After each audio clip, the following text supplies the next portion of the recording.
Kids can head to Children's Church. The rest of you, if you would turn to Ecclesiastes chapter 1. Ecclesiastes chapter 1. Don't panic. Listen. Open right to the middle. That's Psalms. Psalm, Proverbs, Ecclesiastes. There you go. You're an expert now. Psalms, Proverbs, Ecclesiastes chapter 1. I was asked a couple months ago to talk about Ecclesiastes, and then we were in the middle of another series, and so I put it off, and we're in the calendar right now. Next week's Easter, and last week was supposed to be part 1, and then we had the mission team come and speak, and what they said was so meaningful that I didn't take very much time. You remember that, and so we're going to condense basically the idea of Ecclesiastes into one message and this morning. And so don't worry, we'll be able to do it. It starts off, just so you know, it starts off telling us who the author is, and that's Solomon. And so we need to know some things about Solomon. And so I mentioned it last week, but a lot of you weren't here, so let's just catch up real quick. I didn't talk that long last week. So let's just review what last week was by basically saying the same thing over, and then we'll jump in from there. So here's what you need to know going into today. Israel is a couple hundred years after Moses led them out of Israel. Joshua led them into the Promised Land, out of Egypt, into the Promised Land. They're prospering tremendously. Things are going very, very, very well for them. And they ask for a king, and so they get Saul, then David, then Solomon. That's who we're going to be looking at today.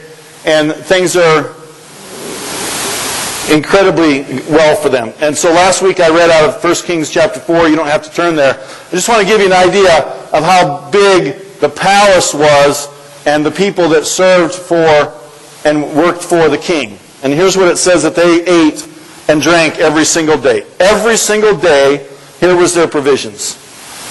150 bushels of fine flour, 300 bushels of meal, 10 fattened oxen, 20 range oxen, 100 sheep, besides deer and gazelles and roebucks and chickens, and on and on and on. That's what they ate in the palace on a day. So there was a lot of them, and they were wealthy and prosperous, and things were going good. And so then that's how I want to set that up going into Ecclesiastes. And let me say this. A week and a half ago on Wednesday night, I got to fill in for the middle school youth. I enjoyed it a lot. I'm not sure they did as much, but I enjoyed it and filled in for Pastor Dusty, who was busy doing something. And so at the end of the evening, when I was talking to them, I said, "I just have a question for you. What do you think people? Why do you think people hesitate, or why do you think people like you or other friends stop and don't accept Jesus Christ as their Lord and Savior? What causes them to hold back on that?" And they gave me a list of several things. It included getting laughed at by friends, right? I don't know if I want to accept Jesus and be one of those church people because I'll get laughed at, and I won't get to, I might not fit in at school, and then they said, and we might miss out on fun things. And so that kind of stuck in my mind, knowing that we were coming to Ecclesiastes, because that's true, right? That list could be your list. Now, your list might include something else. Your list probably includes, I don't want to have to submit to another authority. Now, middle school youth, 6th, 7th, 8th graders, they don't have much authority. So that didn't make their list. That might make your list, though. I don't want to have to submit to authority.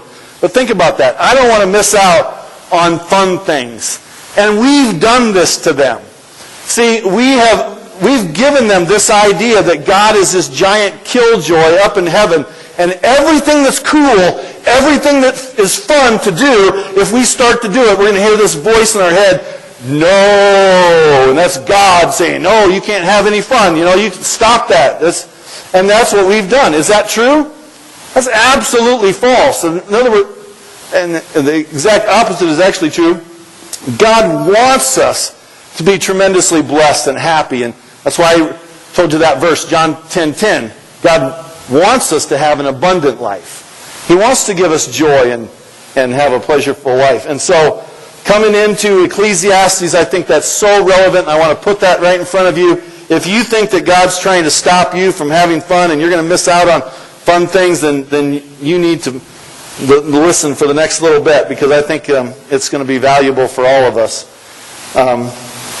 Because nothing could be further from the truth. So this morning, I want to just read to you a little bit out of Ecclesiastes. And again, Solomon wrote this.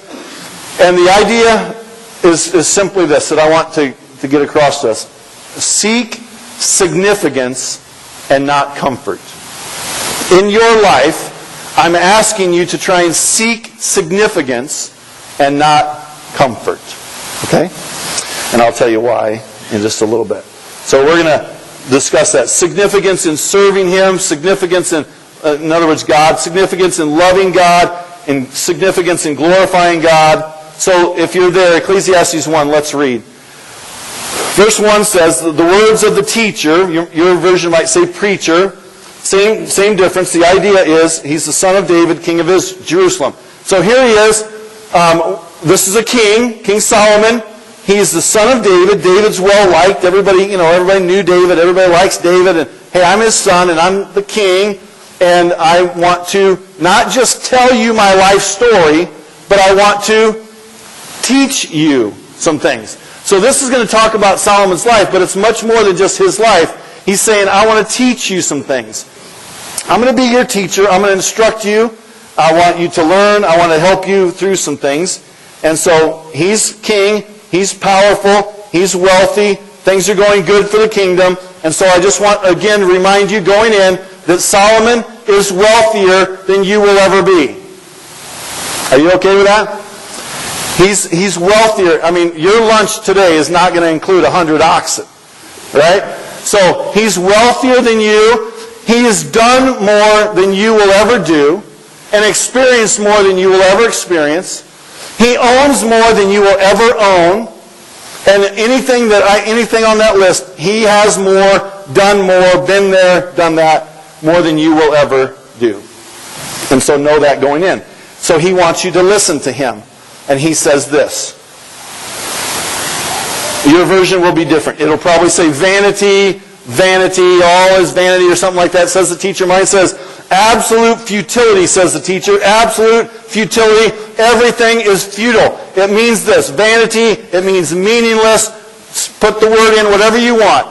I have more, I've done more, and it's all vanity. It's all futile. It's all meaningless. It's worthless. Everything is meaningless. Shall we quit? No, because you don't believe me yet. You don't. Because our whole lives are geared around getting the stuff that Solomon already got and doing the stuff that Solomon did. Our lives are geared toward that. The world is pushing us toward that. That's, apart from God, that's the purpose, isn't it? To get nicer and get better and do more and on and on and on. And Solomon, who we've already established, has done more and has more and owns more and experienced more than you will ever do. And he says, it's all meaningless. Listen to me. I'm trying to instruct you. I want to teach you. It's meaningless. It's worthless. It's all vanity. But we don't believe him. And so that's why that word vanity, Hallel, in Hebrew, is mentioned 14 times in the first 2 chapters. 38 times through the whole 12 chapters of the book. Because he wants to keep bringing us back to that. Oh, it's really a chipper book. It really is, you're going to be like, wow, I was feeling pretty good this morning till I came to church. But there is going to be a punchline in the end, okay? And it'll be good. He's saying life is like a treadmill. Jolene has an exercise bike at home. Clearly, I don't use it very much, but I was going to bring it and put it up here and read while I was doing that, but I thought that's going to end badly, so I'll be on film like Dusty was on the video. So I wasn't going to do that. But he's saying your life is like a treadmill or an exercise bike. You can go and go and go and go and go, but you're not going anywhere. You can work up a sweat and try and set it on a high end plane and go and go and go, and You're not going anywhere. It's all meaningless. It's all vanity. By the way, chapter 5 talks about the futility of riches. Chapter 6 talks about the futility of life itself. Chapter 9 reminds us that death is certain. Woo. Let's jump ahead and read that. No, just get it. Listen, at Rockwell, my other church, I did a funeral yesterday and I'm doing one tomorrow. One was expected, 97. One was unexpected. Death is certain. Your death is certain. The death rate for all of us is 100%. And he says, here's what we're doing. We're working and working and working, and it's all meaningless. Now, remember last week I gave you a little hint where we're going because I didn't want you to leave, and I only had a few minutes, and I didn't want you to quit your jobs and stop doing stuff around the house and everything. It's like I didn't want to do counseling sessions, and Dusty and I have you guys lined up. She won't wash the dishes anymore. Thanks a lot, Pastor. Laundry's piling up.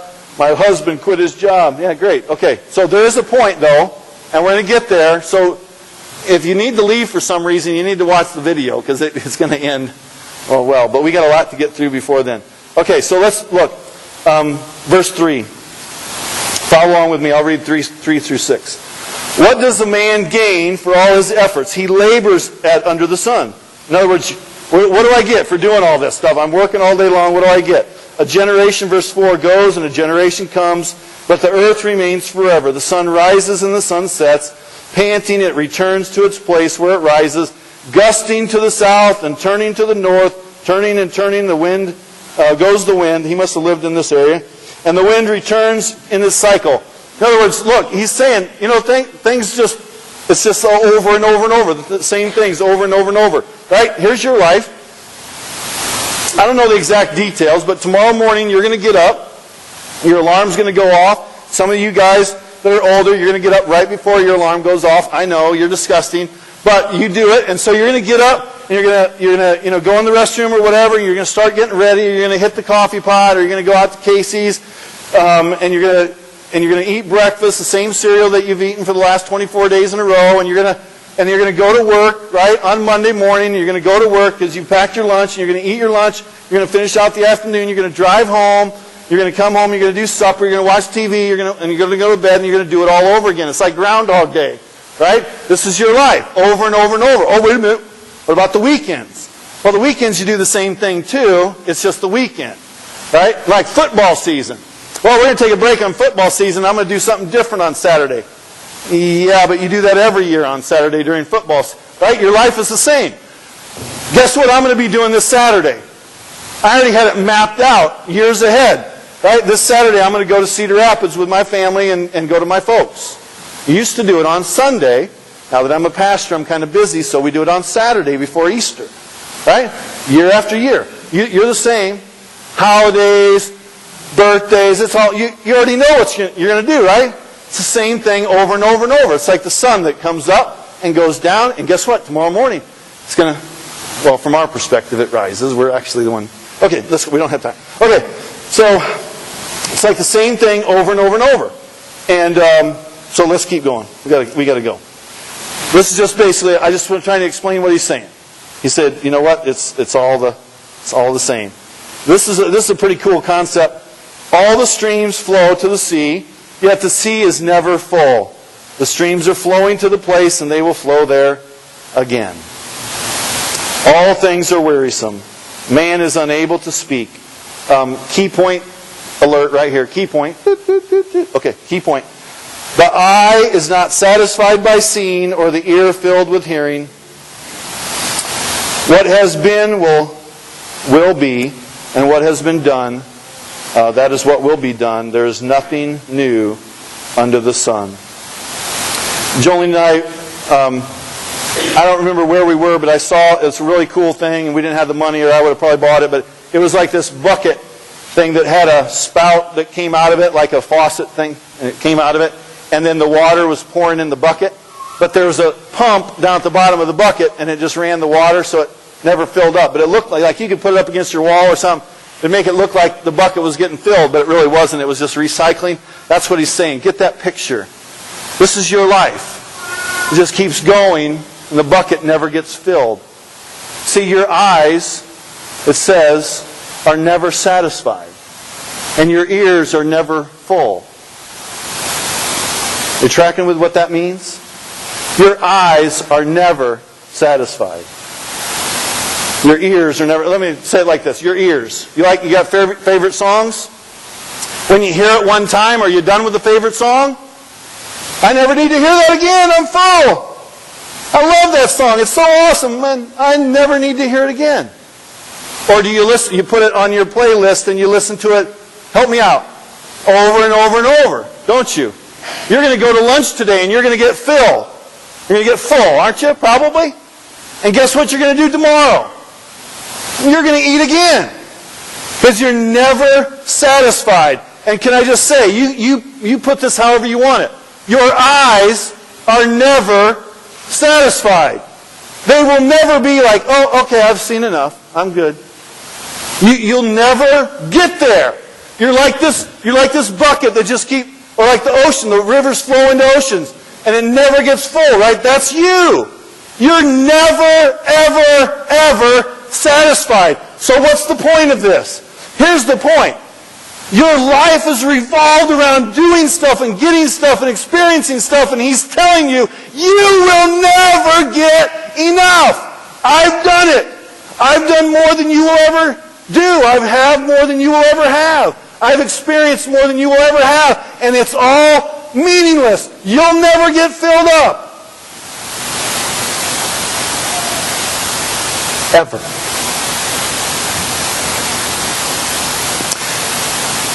Now, He knows we're not going to believe that, and so He keeps saying this over and over and over again. And by the way, part of you are going to be like, no, I think I'm going to change the world. I think I'm going to I think I'm going to do things beyond, And so He addresses that. Look at verse 10 and 11. Can one say about anything, look, this is new. It has already existed in the ages before us. Right? Can we, flip phones, anybody? Still got them? I know you still got your flip phone, Mike? Oh, you finally gave it? Oh, all right. I knew a couple people would. Get rid of it. It's old technology. Come on. Right? Hey, remember that TV you bought 8 years ago? Big screen TV, all that? Guess what? It's not good enough anymore. You need bigger and you need high def. They've come out with 1040 now. You can upgrade.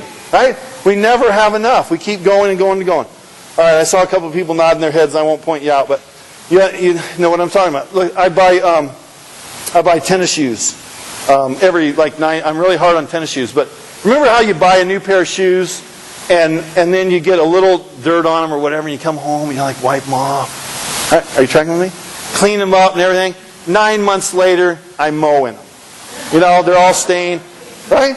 Okay, all right, you're with me. All right, let's keep going. Solomon says, this is how you act. It's the same thing over and over and over, and you never get enough. Now, some of you think you're going to change the world, so look at verse 11. There is no memory of those who came before and those who will come after. There will also be no memory among those who follow them. Again, this is really chipper, but I want to point out that this is true. And so I need to have you help me a little bit. Out loud, name your mom and dad. Everybody, out loud. Oh, thank you, Kara. I heard that. All right. So mine is Marion and Jan. Now let's go up your dad's side. We're going to go to your dad's side and his mom and dad, Waylon and Addie. Anybody? Keep going. All right. Now your grandfather's dad and mom. Okay. And now his father and mother. Your grandfather's grandparents. Are you making that up? All right. No, here's my point. One out of 120, right? Can I read that again? There is no memory of those who came before, and those who will come after. There will also be no memory among those who follow them. The idea is, I'm sorry. This is God, not me. Okay. You're going to be forgotten. You're going to be forgotten. And life's going to go on. Verse 12. I, the teacher, have been king over Israel in Jerusalem. I applied my mind to seek and explore through wisdom all that was done under heaven. God has given people this miserable task to keep them occupied. I have seen all the things that are done under the sun and have found everything to be what?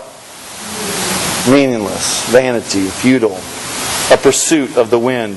What is crooked cannot be straightened, and what is lacking cannot be counted. I said to myself, look, I have amassed wisdom far beyond all those who were over Jerusalem before me, and my mind has thoroughly grasped wisdom and knowledge. Here's how that happened. David died, and God came to Solomon and said, what do you want? I'm going to bless you. I'm going to give you whatever you want. And he said, I want wisdom.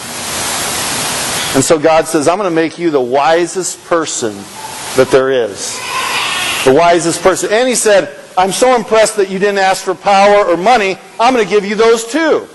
And this is how Solomon got to be better than you and I ever will be, and richer and more powerful. And God blessed him. He taught about plants and animals, and he wrote poems and songs, and he was amazingly wise.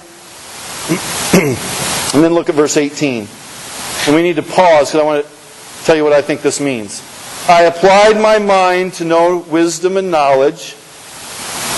Stop. And then what's it say? And madness and folly. Here's what I think this means. I applied myself to wisdom and knowledge and madness and folly. You know what? I hung out with kings in the palace. And I went down to Bubba's bar and hung out with them. Right? I played polo. You know, on horses, I played polo. And I went to rodeos. Don't get mad at me. Oh, I'm sorry. I knew that would get me in trouble. Okay.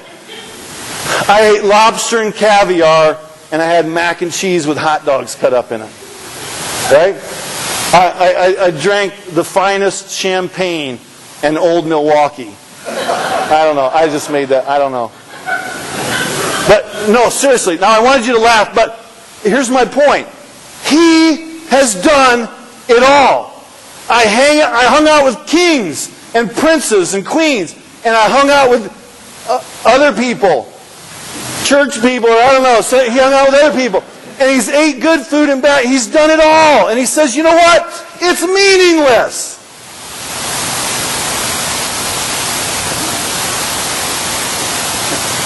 And this is what you and I have built our life around, pursuing more and more and more, and doing more and more. Wow. Chapter 2. We only got 11 more chapters to go. We'll be fine. Okay. Let me just read. I said to myself, verse 1, chapter 2, verse 1. I said to myself, go ahead. I will test you with pleasure and enjoy what is good. But it turned out to be futile.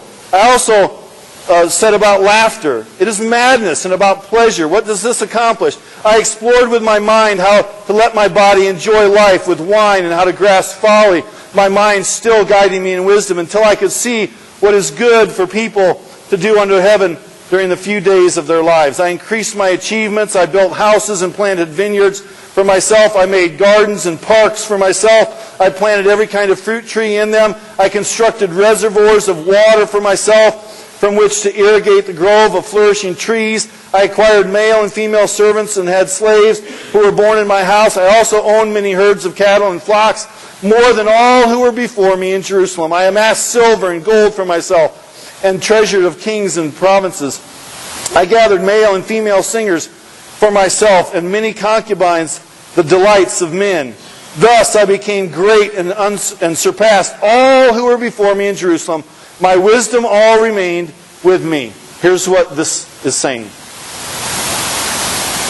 He's like, you know what? All the stuff isn't doing, all the good food and everything, so I'm going to start building things. Right? Mike Meath comes over to our property and I don't know, he plows an area about as big as that stage probably for my garden. He's very kind. He comes over there and plows that up, and then I plant some stuff. Solomon planted forests. And acres and acres and acres of fruit trees. And he built pools that are still there today. There's 3.5 miles southwest of Bethlehem. You'll see these giant pools. And they're in a valley. And there's one, and they go down like this. And they hold 53 million gallons of water each. And he would water his gardens and his fruit trees with those. And his wives would, according to tradition, bathe in there and swim in there. How many wives? 700. And 300 girlfriends.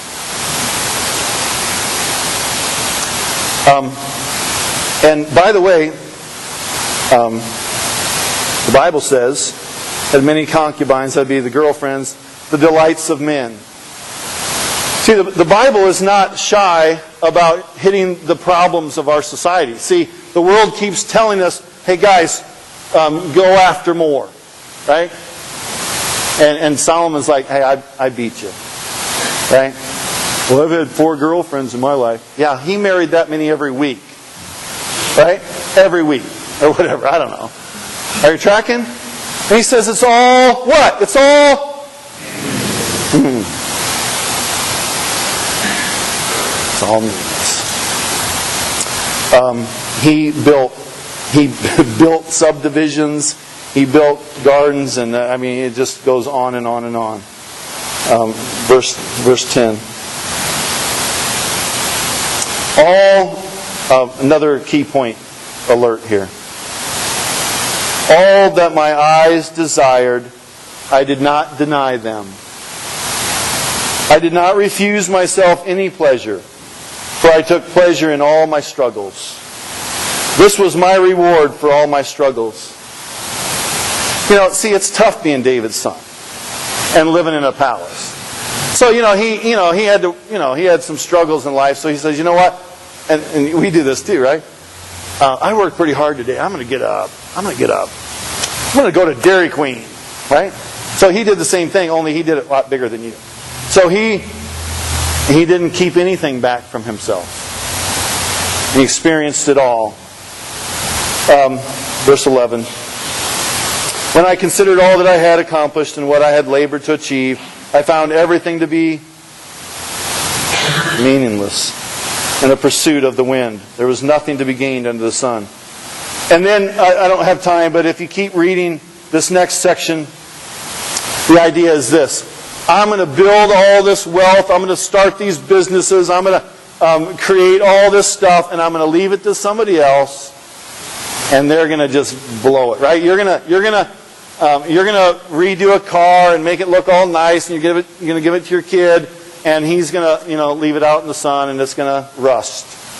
Right? You're going to build a business, and then he's going to spend more time on vacation, and and he's saying, look, the reality of it is I'm doing all this stuff, and I'm going to leave it to somebody else, and they're going to ruin it.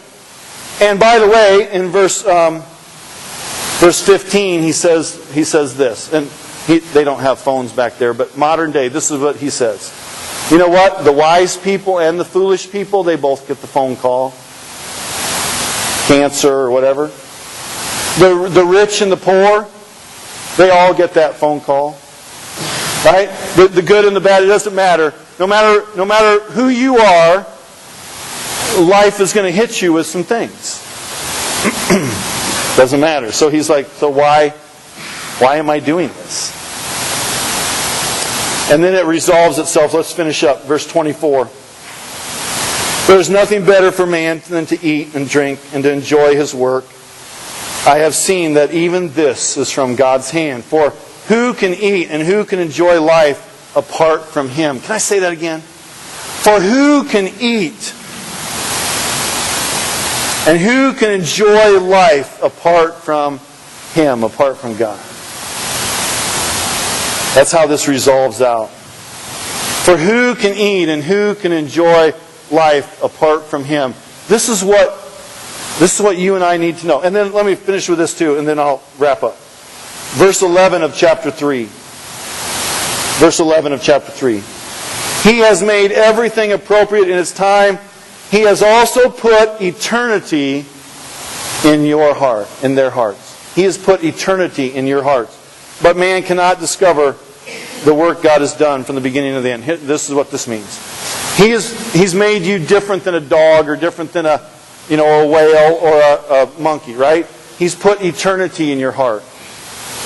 You still can't figure out why things happen. See, God let Joseph be sold into slavery, and then 30 years later, He's like, oh, I see.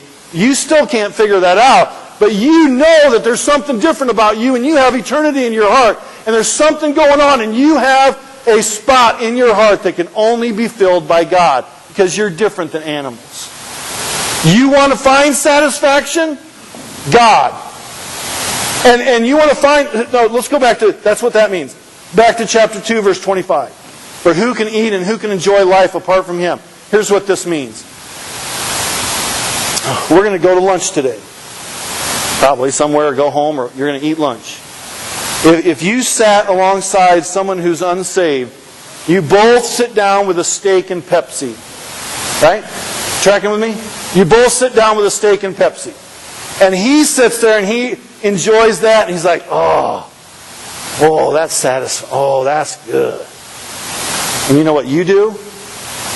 Because who can enjoy life and things and eat apart from Him? Here's what you do. You take the steak and drink the Pepsi, and you're like, wow, isn't God amazing? He made these flavors. The Pepsi's bubbling.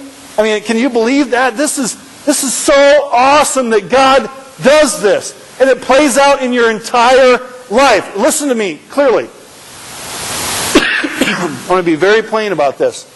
It plays out in every aspect of your life, including your work life and everything. If you do it to get a paycheck, you're going to get the paycheck and be like, oh, that's good, I can pay my bills now. Right? If you get the paycheck but you're working for the Lord, you can be, man, I had an opportunity to talk to my coworker and I was able to pour into his life and I need to pray for him here, and you're doing things for the Lord and it's different. Your relationship with your spouse can be different. Remember how we talked about earlier that our eyes are never satisfied, we're never filled up? Let's talk about sexual things, can we? A relationship between a husband and wife. You enjoy that relationship, don't you? But once you do it once, do you stop? Don't answer that.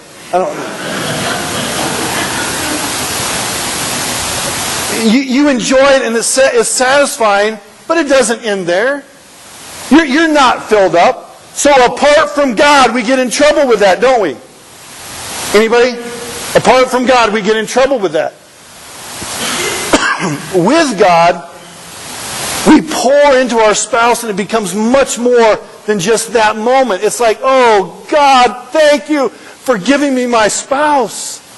Thank you for letting me enjoy her. Thank you for letting me hold hands as we walk. And thank you that I know she's praying for me. And when we're apart, we text or we call. And see, it becomes much more about being satisfied for one moment. Are you tracking with me? Because we're pressing into God. We're enjoying it the way God wanted us to enjoy it. And your entire life, if you chase after stuff and you chase after experiences apart from Him, it is meaningless and you will never be filled up. Ever. You're on the treadmill and you'll never get anywhere. In Him, your life can have significance. So here's my question. Are you living your life in Him? Are you experiencing your life in Him? Do you sit down and enjoy time with friends and meals with friends and life with friends and glorify God through that, or is it all about you? I just want to tell you, from somebody who's experienced way more and done way more and owned way more, he's telling you, listen, I'm trying to instruct you. If you do it all for yourself, you will never be satisfied. If you look to Him, you will be satisfied with macaroni and cheese.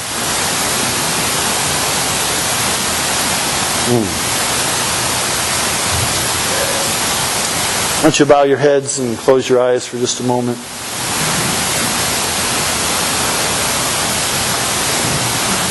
So the big question is, are you going to find satisfaction in Him? And I'm going to have my elders come up for the Lord's Supper as well. If you would, gentlemen. Are you going to find satisfaction in God? Are you going to find purpose in God? Are you going to find meaning of your life in God? Are you going to find significance in Him instead of seeking your own comfort? That's the question.